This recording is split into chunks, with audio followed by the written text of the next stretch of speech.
Hello everyone, welcome back on my YouTube channel. Today we will learn the F test in a simple and practical way. This session will help you to understand what is F test, why we use it, how to calculate variance, what are outliers, how F value is generated, and how to interpret result in research. So without further delay, let's get understand. What is an F test? F test is simply compare variability of two groups. It does not compare means. It compare spread means variance. If two groups have different variances, their behavior is different. For example, if two departments have different variability in work stress, something is happening differently in both departments. Why we use an F test? F test is needed everywhere where research compares groups or models. Without F test, ANOVA and regression cannot run. First situation, it's compare variances. Purpose, check difference. Example, work stress variability A versus V. ANOVA, compare 3 plus means. Means it's compare the mean differences between more than two groups. Example, satisfaction in 3 branches. Regression, purpose, model significance. Example, predicting performance. Regression is basically check the impact of one variables on others. What is variance? Variance tells us how much data is spread around the mean. If variance is large, data fluctuates more, less stable. But if variance is small, data is more consistent. Let's understand with example. हमारे पास एक data set है जिसमें हमें scores दे रखे हैं 10, 12, 15, 13 and 10. अब इसके base पर हमें क्या करना है, वेरिएंस को कैलकुलेट करना है. तो स्टेप 1 में हम क्या करेंगे, सबसे पहले हम मीन को फाइंड करेंगे. What is the formula of mean? Sigma x upon n. Sigma x upon n means हमें जितनी भी वैल्यू दे रखी है 10, 12, 15, 13 और 10, इन सबको ऐड कर लेंगे और जो हमारे नंबर ऑफ आइटम होंगे ना, नंबर ऑफ आइटम कितने हैं 1, 2, 3, 4, 5, उससे डिवाइड कर लेंगे तो हमारी मीन की वैल्यू आ जाएगी. Then subtract mean from each value. Right, हमारे पास मीन क्या निकल के आया था 12 और हमारी वैल्यू क्या थी, उसमें से एक एक करके इसको माइनस करेंगे. 10 माइनस 12 2, 12 माइनस, इस तरीके से. देन फिर स्क्वायर निकालेंगे ईच वैल्यू का. 2 2 ज़ा 4, 3 3 ज़ा 9. ऐड करेंगे इन स्क्वायर की वैल्यू को तो हमारे पास क्या वैल्यू आ गई 18. देन फिर क्या करेंगे, डिवाइड बाय n माइनस 1. इसका क्या मतलब है, हमारे पास स्क्वायर की वैल्यू कितनी आई थी 18 और हमारे पास नंबर ऑफ आइटम कितने थे 5. अब उस 5 में से हमें n माइनस 1 करना. इट मीन्स हमारे पास अगर हम 5 माइनस 1 करेंगे तो 4 आ जाएगा. तो हमारे वेरिएंस की वैल्यू क्या निकल के आई 4.5. Right. What are outliers? Outlier means extremely high और low values. They affect variance and F test result. For example, हमारे पास नॉर्मल डेटा है जिसमें हमें वैल्यूज़ दे रखी हैं 10, 12, 15 एंड 14. जो हमारा आउटलायर्स है वो क्या है 100. बट हाउ, हमने ऑब्जर्व किया, ऑब्जर्वेशन में हमारे पास 50, ये क्या है नॉर्मल है. क्यों? क्योंकि हमारे क्लोज टू ग्रुप है. हमारे ग्रुप का जो डेटा सेट था उसमें 15 गिवन था. राइट. 17 ये भी हमारे लिए नॉर्मल है. ये स्लाइटली हायर है लेकिन कहीं ना कहीं हमारे नंबर से अलाइन कर रहा है. लेकिन 100 का ये जो हमारे पास डेटा दे रखा है 10, 12, 15, 14, इससे दूर दूर तक कहीं कोई रिलेशन नहीं है. तो ये क्या है आउटलायर्स है. Why? Because it is too far from the average. मतलब ऐसी वैल्यू जिनका हमारे डेटा सेट से कोई दूर दूर तक रिलेशन नहीं है, वो हमारी क्या होती है आउटलायर्स होती हैं. Outliers increase variance artificially. If a data set has outlier, F test becomes unreliable. So before using F test, we always check box plot or Z score to detect outliers. Formula of F test. The formula of F test is variance 1 upon variance 2. Always place larger variance in numerator. F value is a ratio If f is equal to 1 means both groups have equal variance. If f is greater than 1 means strong difference. But if f is less than 1, make it greater than 1 by flipping numerator or denominator. Numerical example, हमने F test का क्या formula पढ़ा था, variance 1 upon variance 2। अब इसको एक example से समझ लेते हैं। हमारे पास दो ग्रुप गिवन है, group a and group b. Group a का डेटा गिवन है 10, 15, 14, 18 एंड 20 एंड ग्रुप बी का है हमारे पास 9, 11, 10, 12 एंड 9। स्टेप 1 में हमें क्या करना है, कैलकुलेट करेंगे दोनों ग्रुप के वेरिएंस को, which I have already explain in previous slide, right. तो हमारे ग्रुप ए का जो वेरिएंस निकल कर आया वो कितना आया 14.5 और ग्रुप बी का कितना आया 1.5।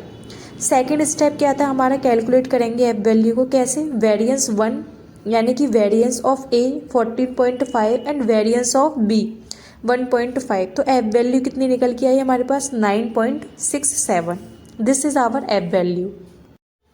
Assumptions of F-test. The assumption of F-test include normal distribution, independent samples, no extreme outliers, and continuous data.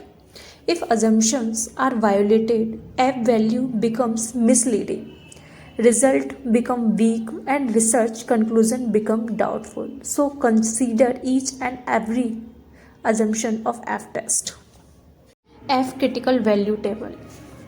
F critical क्या होता है, एफ क्रिटिकल हमेशा एफ टेबल से निकलता है, इसलिए हमेशा तीन चीज़ें ज़रूरी होती हैं। फर्स्ट, सिग्निफिकेंस लेवल अल्फ़ा, जो कि यहाँ पर हमें 0.05 गिवन है। सेकंड, DF1 यानी कि न्यूमरेटर डिग्री ऑफ फ्रीडम, जिसको हम कैलकुलेट करते हैं N1-1। यहाँ पर हमें degree of freedom 1 first case में 4 दे रखा है। इट मीन्स जो सैंपल होगा हमारा वो 5 का होगा, तो हमने 5 - 1 किया था, तो हमारा DF1 कितना आया 4। और DF2 क्या होता है हमारा, डिनोमिनेटर डिग्री ऑफ फ्रीडम। इसको भी वही सेम प्रोसेस होता है कैलकुलेट करने का। अब बात आती है कि एफ क्रिटिकल कैसे निकालते हैं, राइट। एफ क्रिटिकल यानी कि जो 6.39, इसकी जो वैल्यू आती है ये कॉम्बिनेशन होती है हमारे DF1, DF2 और लेवल ऑफ सिग्निफिकेंस का। यहाँ पर ये जो वैल्यू 6.39 है ये इसलिए आती है क्योंकि एफ टेबल में DF1 यानी कि 4, DF2 यानी कि 4 और अल्फ़ा यानी कि लेवल ऑफ सिग्निफिकेंस 0.05 वाले सेल में 6.39 लिखा होता है। हम कोई कैलकुलेशन नहीं करते, बस टेबल से ही ये वैल्यू लेते हैं, right. Decision rule, decision rule क्या कहता है, अगर एफ वैल्यू ग्रेटर देन या इक्वल टू एफ क्रिटिकल है तो हम क्या करेंगे, reject null hypothesis. But if F value is less than F critical it means we accept null hypothesis. Here F value is 9.67 and F critical is 3.48. It means F value is greater than F critical. It means we reject null hypothesis. But in second case, F critical is greater than F value. It means we fail to reject null hypothesis. It means we accept null hypothesis. ANOVA example with F test. ANOVA means analysis of variance, जो कि compare करता है mean value को 3 या उससे ज़्यादा group की। यहाँ पर हमें 3 ब्रांचेस गिवन है ABC, जिसका मीन हमें गिवन है 3.5, 2.9, 4.1 और हमें वेरिएंस गिवन है। हमारी एनोवा की जो वैल्यू आई है वो कितनी आई है 4.98 और एफ क्रिटिकल की वैल्यू कितनी है 3.15। रिजल्ट क्या शो कर रहा है, सिग्निफिकेंट डिफरेंस। लेकिन अनोवा की वैल्यू निकालते कैसे हैं, अनोवा 2 चीज़ों को कंपेयर करता है। First, between group variance and with in group variance, right. इसका फॉर्मूला होता है F = MS between upon MS with in. तो हमारा अनोवा निकालने का फॉर्मूला क्या था, MS between upon MS with in, F value का फॉर्मूला, ठीक है। यह हमारा जो F गिवन है वो कितना है 4.98 और F क्रिटिकल कितना है 3.15। मतलब तीनों ब्रांचेस की सेटिस्फेक्शन लेवल सिग्निफिकेंटली अलग है, इसलिए अनोवा हमेशा F टेस्ट पर चलता है, राइट। F टेस्ट इन रिग्रेशन, रिग्रेशन में एफ टेस्ट का पर्पस यह होता है कि पूरा मॉडल यूजफुल है या नहीं, यह चेक करना। अगर प्रेडिक्टर कलेक्टिवली डिपेंडेंट वेरिएबल को सिग्निफिकेंटली इम्पैक्ट कर रहे हैं तो मॉडल मीनिंगफुल है। अनोवा टेबल रिग्रेशन आउटपुट का ही एक पार्ट होती है। इसमें दो मेन एसएस वैल्यू होती हैं। First regression SS means model variables ने कितना वेरिएशन एक्सप्लेन किया, and error SS means model कितनी वेरिएशन एक्सप्लेन नहीं कर पाया। DF means degree of freedom. Regression में डिग्री ऑफ फ्रीडम का मतलब नंबर ऑफ प्रेडिक्टर से होता है, और error degree of freedom calculate करते हैं total observation minus predictor minus 1। MS कैसे निकालते हैं? एमएस जो होता है वो हमारा SS divided by degree of freedom करके एमएस की वैल्यू निकल के आती है। एंड एफ की वैल्यू कैसे निकालते हैं? MS regression divided by MS error. अगर एफ क्रिटिकल वैल्यू से ज़्यादा है तो आपका रिग्रेशन मॉडल स्टैटिस्टिकली सिग्निफिकेंट है।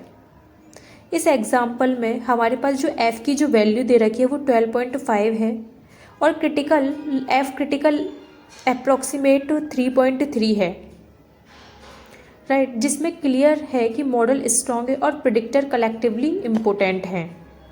अगर हम एक कंक्लूजन में समझें तो S S means sum of square measure of variability, D F means degree of freedom, M S means mean square S S upon D F, and F is equal to M S between group which 80 and upon M S within group यानी कि 6.4। तो F value means 12.5। Decision rule F is equal to 12.5 which is greater than F critical means model is significant. In conclusion, we can say F test compares variance, its need normal data, outliers affect result. It is used in ANOVA means analysis of variance and regression, and helps to detect significant group differences. Thank you for watching this video. If you found this video is helpful for you, then you can appreciate me by like, subscribe and share. Thank you so much.